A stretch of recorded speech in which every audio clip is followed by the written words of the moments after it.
Welcome to another episode of A Drink with the Brewster. My name is Apiwe Mawela, also known as the Brewster.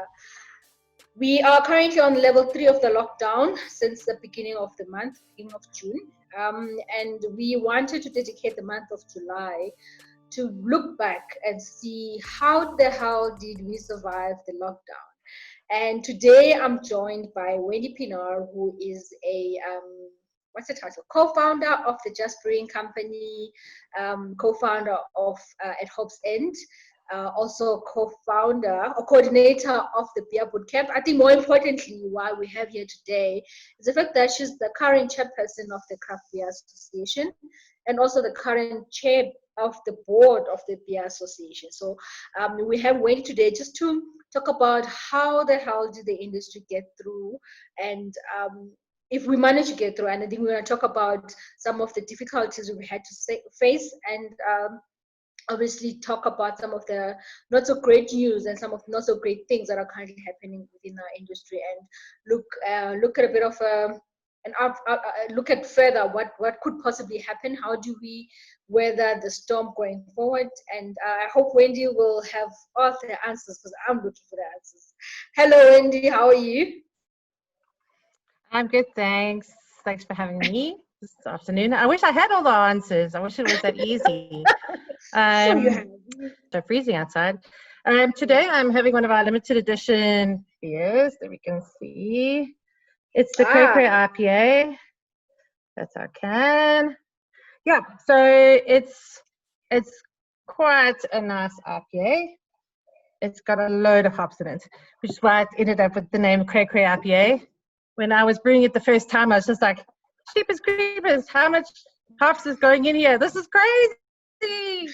And that's pretty much how it's got its name. So it's turned out to actually one of our most popular sellers. And before lockdown, it was actually selling more than our lager, which is quite nice actually, to see how the people have changed and they've got used to hops.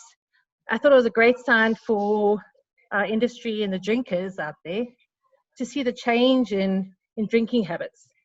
Yeah, then we had lockdown, but so we'll see where we go from here. What are you drinking? So I'm having a hop session from the guys at Afro Caribbean. I think you know the guys. It's their hoppy pale ale, a very nice. And I'm having it using your glass. I don't know if you can see that. It helps. End. Don't ask me how I got hold of the glass, because I didn't pay for it. Yes, no, ask the questions here, no lies. That's one of my favorite beers, though. When I visit Banana Jam, yes, it is just one of my favorite beers to enjoy. It's very fruity, because I'm not much of a when I drink my IPAs, I'm not much of a bitter beer kind of person. I prefer them more flavorful and hoppy and full of the hop character more than the bitterness. I'm not into, like, I don't believe an IPA has to be like undrinkable bitter, like it just clogs you up. No, I agree. Bitter. I agree. The Cray Cray, we use a minute amount of bittering hop, and then everything goes into whirlpool and dry hop. Yeah. So I think, and even our bittering, we only add bittering in the last 15 minutes, which is quite unusual for traditional visitors. You want to go back for another sip and another sip. That's just my personal, but obviously there are many people out there who are probably watching and thinking, these women, yeah, they need to drink something bitter, they need to drink a proper IPA. But anyway, moving on to what we had to talk about. Do you mind doing a bit of intro on who you are as Wendy? I did a bit of intro, maybe I didn't do much justice. So if you can correct my introduction, who Wendy is, and then we'll then talk about the Craft Beer Association for those who don't know what CBSA is and what it's about. No, I think you actually did quite a good introduction. You covered lots of bases. I have lots of fingers and lots of different pies at the moment. I feel like I'm juggling lots of balls. And often when I sit through some of these, meetings, I feel like I'm in the circus a little bit. And you're right. I have a daughter, and she's in grade 9. So she's also be doing a little bit of week on, week off homeschooling, school run, brewery, and then all the work we're doing with CBASA and BASA, which is actually probably the most important work that we could be doing right now, because I think it's really going to shape. It's not only shaping the state of play where we are now, but I think it's going to have a huge impact on where we go, not only as brewers, but I think as a nation who enjoy a drink, and Alcohol. for a nation where beer is part of our culture. I think where we're going forward, it's going to have a huge impact. So it's quite important work, I think, even though it sometimes is quite time consuming, and you do sometimes feel like you're swimming upstream a little bit. I know. Those endless meetings, never ending meetings. But I mean, for the greater good, I agree with you. I think it's something that it's not just for now, for the phase we're in with the pandemic and everything. But I think long term, it's for the better good of the alcohol industry as a whole in the country. So Craft Beers Association, for those who don't know, it's an association that represents how many breweries in the country? I would love to be able to give you a finite answer at it, but the figures that we had, before lockdown, we were sitting at about 240 breweries. To date, we have lost about 20% of those, 10% within the last month, which is really concerning. So where we're standing now, it's a little bit difficult to really say, and I don't think, as long as these lockdown regulations persist, I don't think that we've seen the end of closures, which is exceptionally sad, because so many people have worked so hard to get to where we are. We've been in the game as just brewing since 2014. So it's been a long, hard slog, and it's been a lot of money and time invested into the brewery. I think what makes it more difficult is the fact that, I think what makes it more difficult is the fact that, I mean, we've all put our own personal monies into this. It's not like, we've made sacrifices to start the businesses, and I mean, looking at some of the guys that I know, obviously without mentioning names, that are closing, and I just, my heart like bleeds for these guys. Like, I'm not that I'm doing any better. Like, every day is a different struggle. Every day I wake up and like, oh God, let me just, if I can get through today, if I can just pay a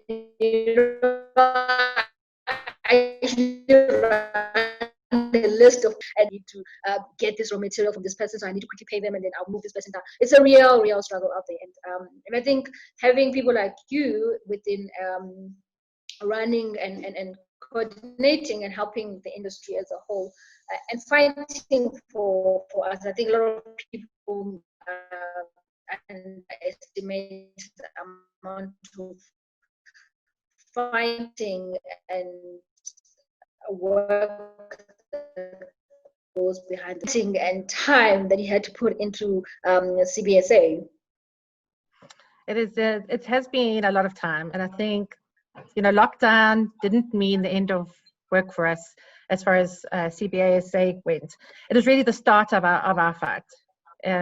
We spent most of lockdown every single day in meetings with various stakeholders, making submissions, having meetings, making more submissions, presentations, letters, trying to keep everyone updated. It was really just a lot of work trying to get us to the point where we are now. It took a lot of negotiation and careful relationship building with certain stakeholders in the industry to try and get to where we are now. And it's not ideal. It's not ideal at all where we are now, but it's better than where we were. And I think that it's sometimes hard when we are all suffering every single day with trying to meet our expenses and trying to make things work. It's hard to look back and say, well, we could be selling nothing. We could have nothing right now. So and appreciating those small victories is sometimes quite difficult when, I'm in the same boat as all the other brewers. We're sitting with loans and staff to pay and all of that sort of thing. So it is sometimes hard to celebrate that we have something. But it took an amazing amount of work to get to where we are. And like I said, although it's not ideal, it's something we do need to be partially grateful for, or completely grateful actually, because we could be sitting with a complete ban. We could be in the same spot of cigarettes right now. We could have, we have were no foot in almost the door. there. We were actually almost there. We were there actually for most, for after, like, I think on level 4, when they announced level 4, for the whole duration of level 4, we were like obviously part of the tobacco industry and fighting every day. And I think people, anybody that's listening and maybe didn't realize or didn't understand the amount of work that the Craft Brewers Association has been putting in.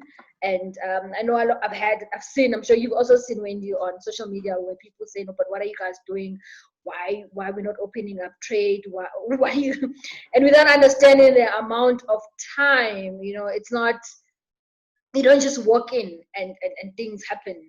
There's a lot of work that goes behind the scene, that I think everybody that's listening now need to actually really appreciate and thank Wendy and the rest of the CBSA committee, which I'm part of. So I'm thanking myself. So I'm thanking myself for all the hard work I've put in. but on a serious note. But on a serious note, I agree with you.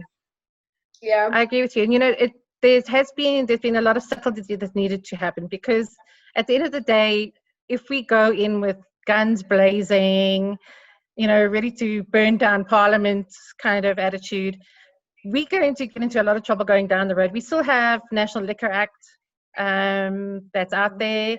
We still have licensing issues to deal with. We still have excise issues to deal with.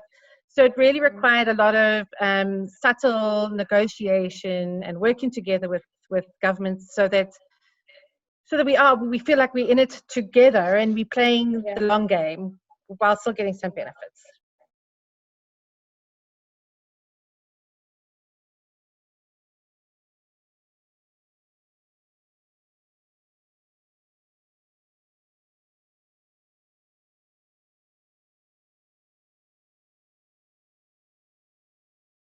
Government now knows that as an industry we do exist, and that as an industry we do have a voice, and there are people, we employ people as well, we create the economy, and I think for me that is probably one of the wins that as a Craft Brewers Association we've gotten out of the pandemic.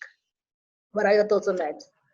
Yeah, I agree. I think I don't think before craft beer has really had a widespread footprint as far as people knowing who we are, what we do, what we stand for.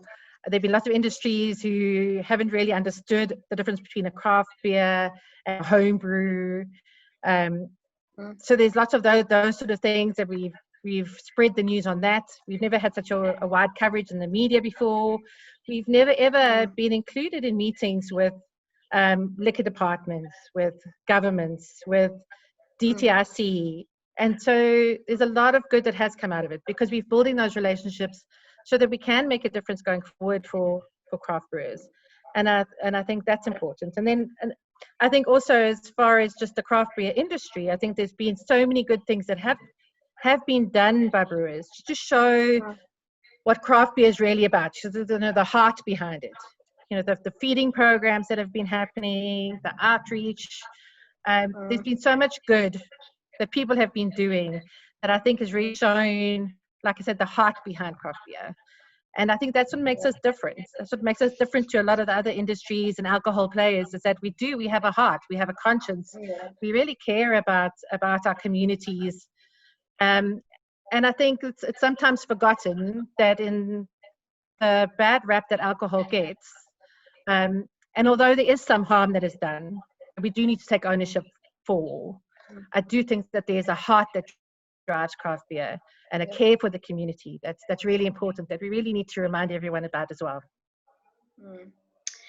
Yeah, talking about that heart that drives us. I mean, I remember when the president announced the initial lockdown. It was a Sunday night, and we were all crossing fingers. We saw it coming. He announced 21 days lockdown. Personally, I was one of those people who thought, 21 days, okay, fine. It's just a few days. I can deal with it. Let me try move this, that around. Um, where do you remember, where were you at that time, and what were your thoughts, not only obviously for yourself as the owner of a brew pub and a brewery, but also as the chairperson of the association? Like what was going through your mind at that time when the initial lockdown was announced? Yeah, I was actually on holiday. I was enjoying my once in a blue moon holiday. Your During the last week. holiday in a while. It was the night before my birthday. I spent my birthday in a mad rush trying to drive home from the Kruger to try and get home in time and stop at the store and everything before we had lockdown. So that was what I spent my birthday doing. But I do remember I think it was quite a frightening experience actually, because I think we've been through a lot as a country, and there hasn't been, definitely not for the last 26 years and more, there hasn't ever been the sort of feeling of things are really, really serious, where it's been lockdown, stay in your house, no going out, we're putting the army out in the streets to monitor it. And it's been a long time since anyone has sort of experienced that sort of fear, I think. I think it was quite a frightening experience. And I think my first thought, as far as the industry, and for my guys, the first thing I did was I got on to my phone with my team, and I said, well, we won't be brewing this weekend. Shifts are cancelled. Make sure you've got everything that you need. Make sure you sanitize, to try and do that, and then try and start thinking. As soon as lockdown happened, we had to start thinking about, well, how are we going to start covering expenses, paying our staff. And I think it was the same for everyone else. And I was worried for a lot of brewers that I know have been clinging on. Things were just starting to look good.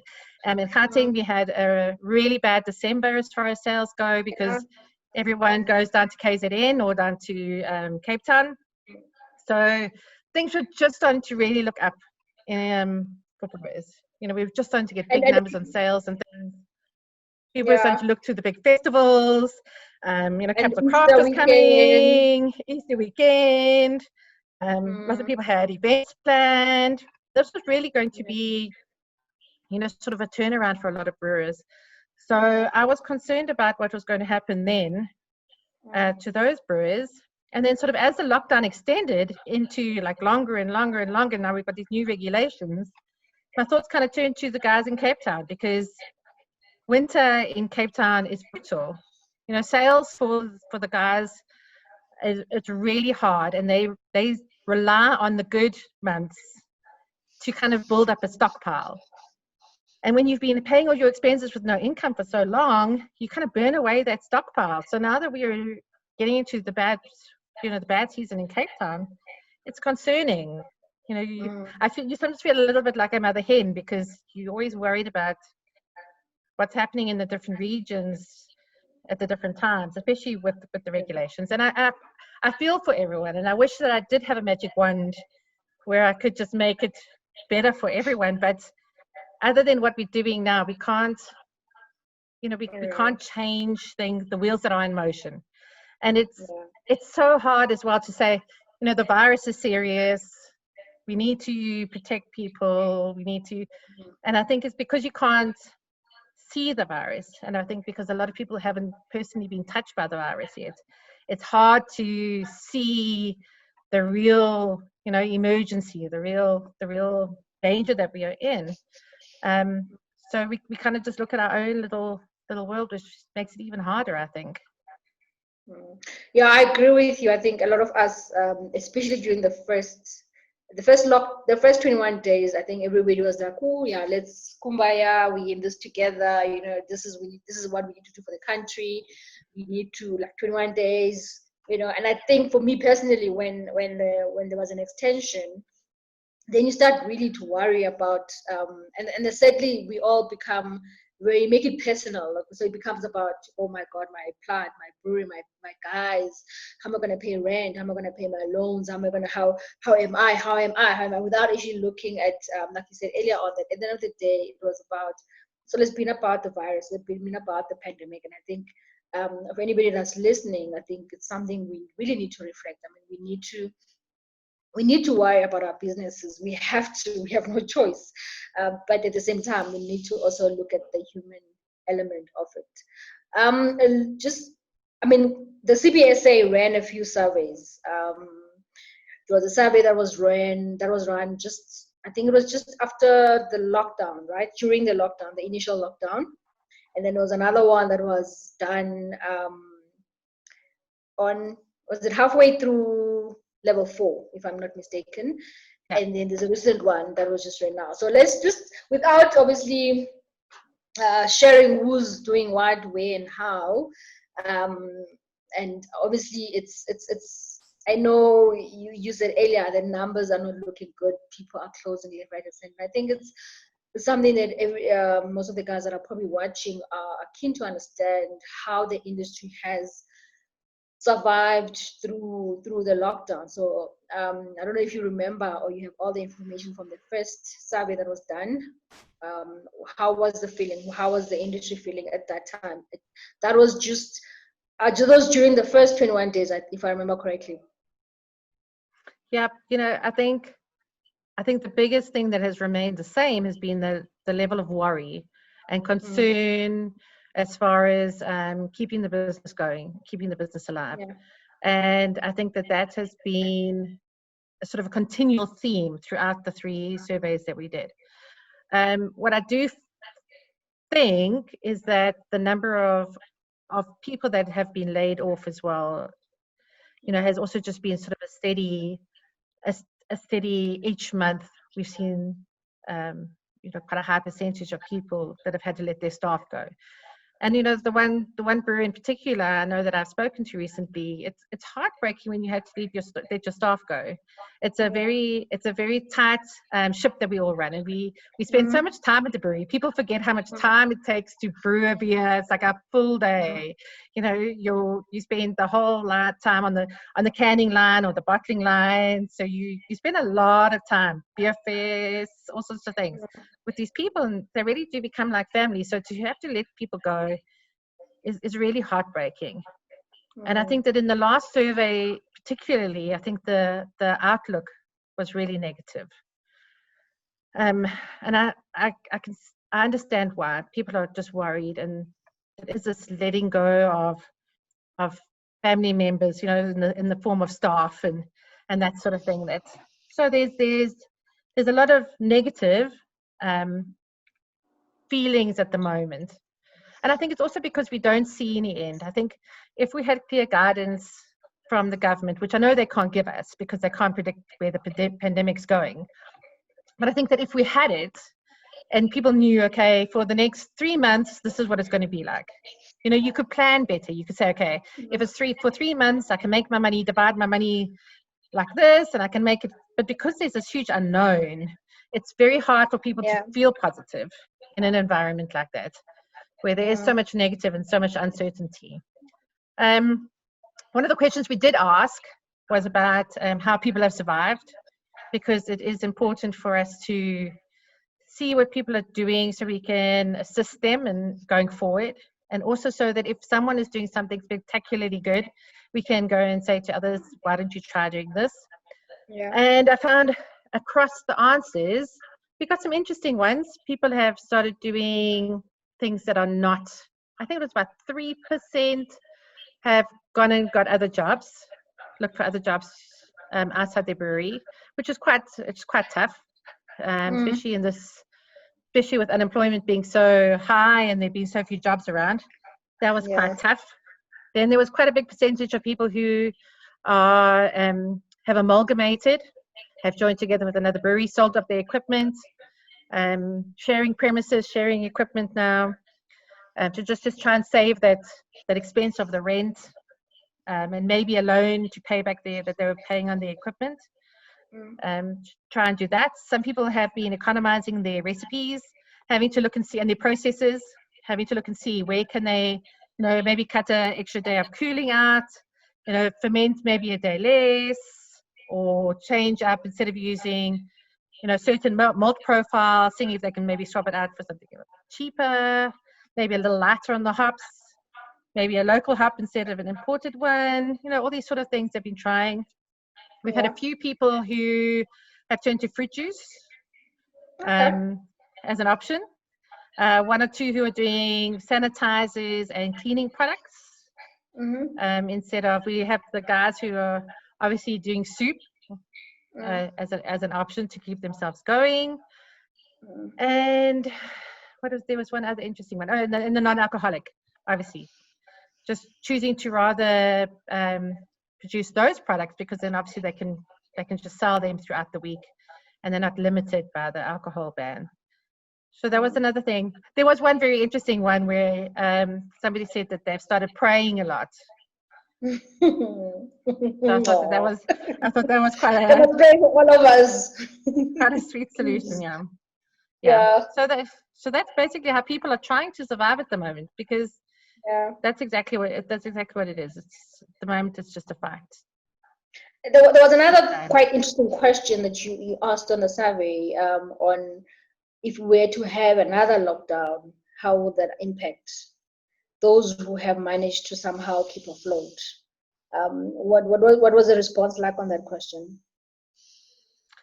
I think that it was an overwhelming 87% of people who said that they would not be able to survive, and with these regulations continuing for much longer, which it's concerning. It's very concerning. Like I said, we're getting to the stage now where the people who've managed to keep all their staff, managed to stay afloat, have used up all their savings.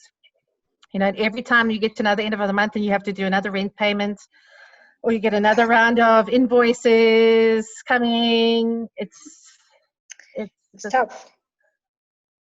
It is tough. And I think, even once they lift and I think we noticed now, when we got to the light level 3, it was suddenly people had to try and find money for pallets of bottles, pallets of cans, find more money for more raw materials, find, a lot of them had to replace their yeast and things. So it was finding all of that money as well, to then, with the hope that we would just sell like crazy and we'd all be just raking in the cash. And then I think what happened is, so people put the money out on those raw materials, but there hasn't been as much money flowing in for most breweries as they would normally have. In fact, there was a huge number of people, a large percentage, who said that their sales are down 60 to 90,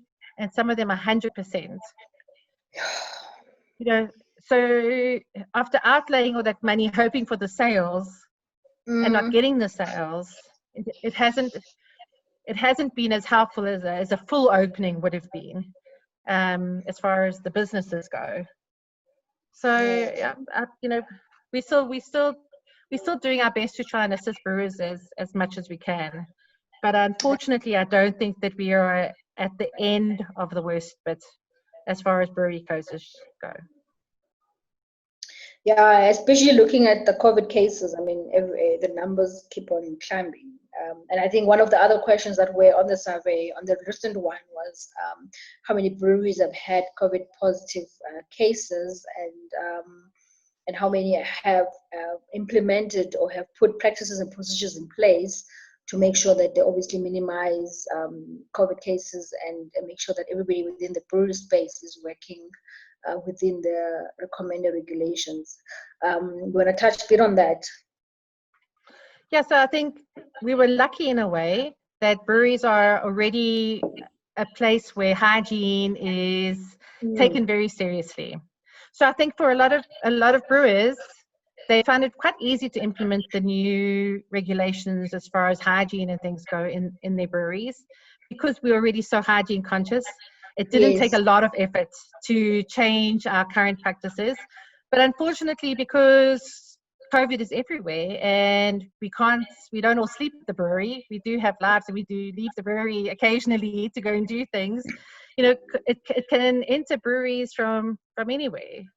And I think out of our 108 people who answered the surveys, 10 breweries indicated that they had already had a staff member who had gone down with COVID, who had been infected with COVID. Which doesn't sound like a huge number, except I was speaking to someone about it, and I said, on our beer route map for Gauteng last year, we only had 9 stops along the way. So if you think that 10 breweries, that would mean that if you went to every single one of those breweries on that map, every single one of them would have been affected. That's, you know, that's huge if you think about it that way. It changes the way that you look at it a bit. You know, if you think about how many brewers you see regularly at meetings or at beer fests, 10 of those brewers and those breweries having to shut down, you know, decontaminate and everything, that's a huge number. It's a huge number. Isolation of staff, that for me is the biggest. I mean, we just came out of a lockdown. We're all struggling. Like now, if you're gonna have to close down the brewery for a week, even that just, you know, that's a week worth of brewing and packaging and selling of beer that you can't recover from. It's very tough.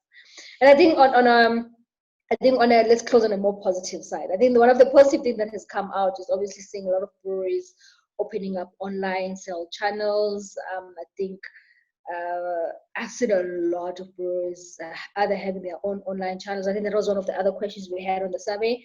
How many had opened up their online or have obviously jumped onto an existing online platform? What was the response like on that question? Because obviously that talks to some way of sustainability of the industry in the current times, because obviously with pubs and restaurants not opening at the moment, which is where most of us sell our beers, and online platform becomes the majority way of selling our products.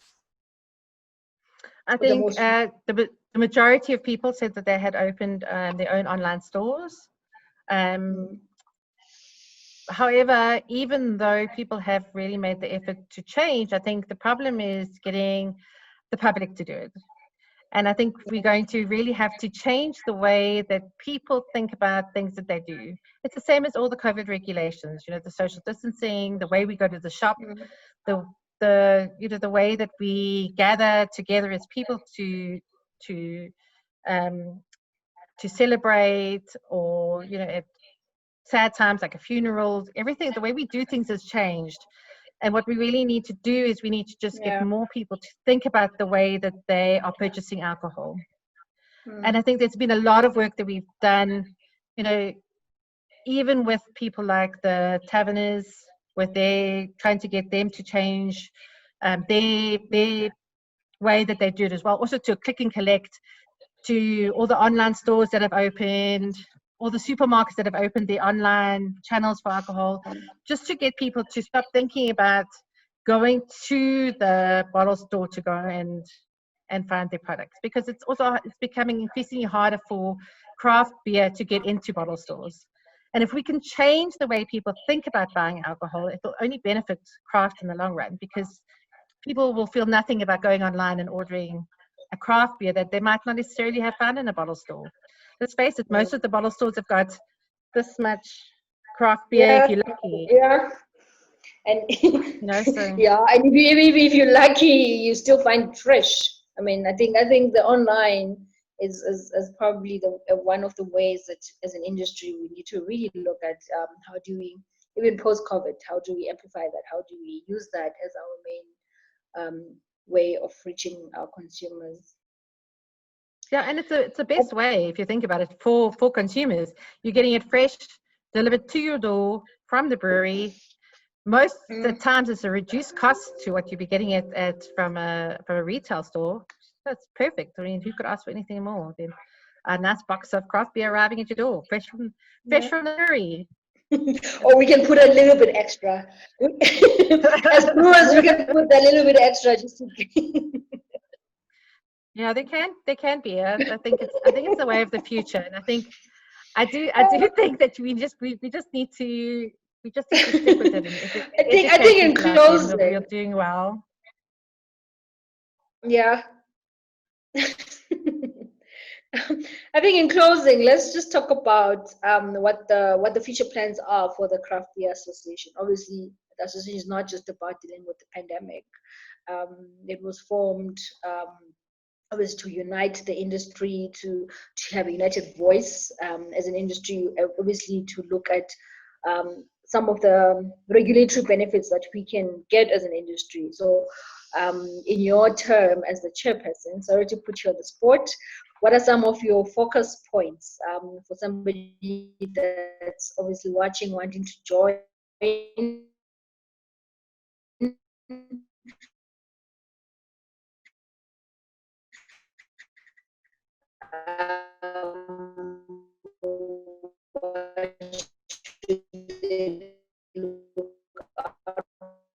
For becoming a member of projects at the moment. So we haven't asking for membership fees. We put like a payment holiday out there for people, which means that we are limited in some of the programs that we wanted to do. You know, some of the programs we wanted to do were running advertising campaigns for craft beer.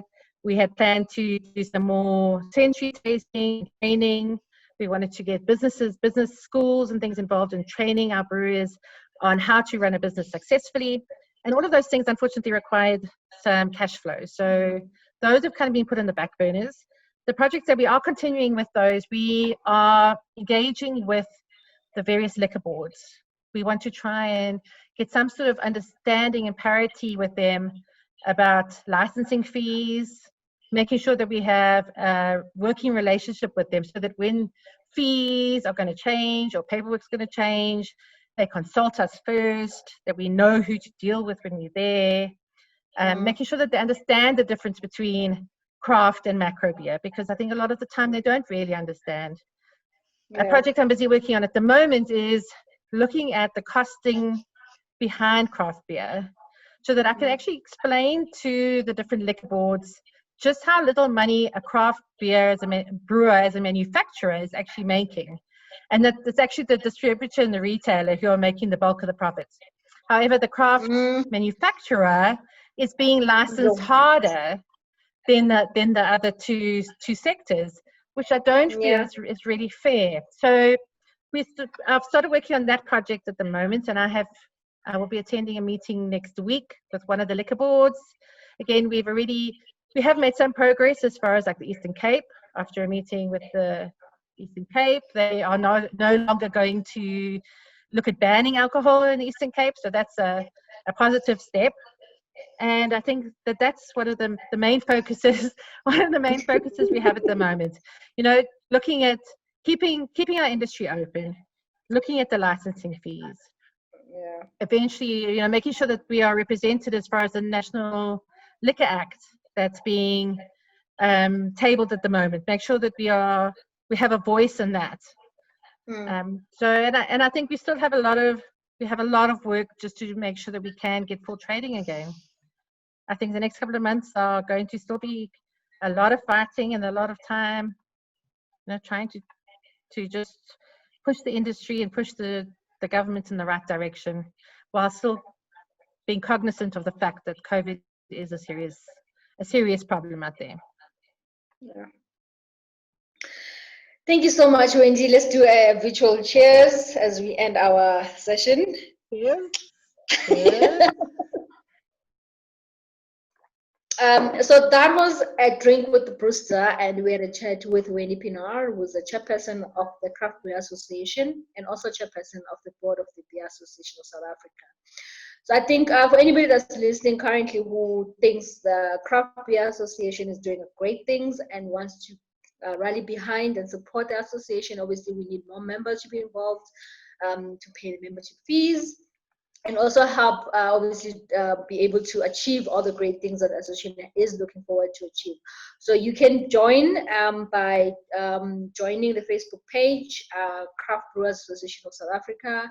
You can drop an email at admin@cbsa.org where you'd get a membership fee. As Wendy has said, there's also obviously currently a discount on membership fees, obviously, because the association understands that people are going through the tough times. So as you've heard, the industry is going through a lot at the moment, and my heart bleeds for the guys that have closed doors, the guys that have, I mean, at the moment there's so many breweries that are up for sale. It's actually, it's very sad, and those of us who are somehow still surviving, and I say somehow, sometimes I wonder myself how I'm still open for business. It's a very, very, very tough out there. And for those of you who are listening and are just craft beer drinkers and just love craft beer, please do support our industry. Please buy the products. Please keep your local breweries afloat. I mean, every bottle counts, every can counts, every case counts, every keg counts. The more the merrier. The more you buy, the better. So thank you so much for tuning to our episode of A Drink with the Brewster. Next episode, we'll be talking to the Craft Distillers Association Institute, to try and find out how has the craft distillers survived the pandemic. So thank you so much for tuning in. Till next time, bye.